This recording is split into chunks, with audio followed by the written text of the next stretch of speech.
Magandang araw po. Ako po si KJ Priolo, ang DTF machine operator ng SMCDO. Nagamit po itong machine ng 7 araw na may total na 18 meters. Yan po yung printer head. And ito naman po yung capping. I-head clean po natin at antayin matapos. And after naman ma-head clean, punasan po natin yung wiper niya.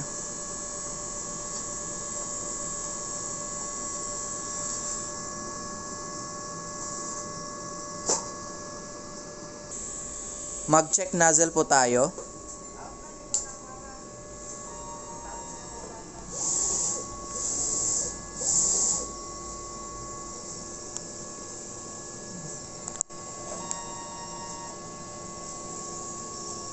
Maayos naman po. Yung ink level naman po namin ay sakto lang po, tama lang. Yung waste tank and yung ground wire po.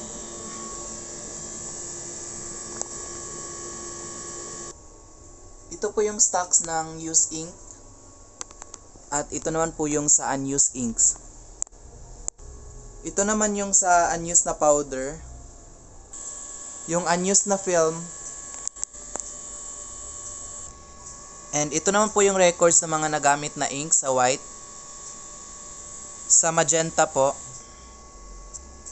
Yung sa yellow. Sa black. And yung sa cyan.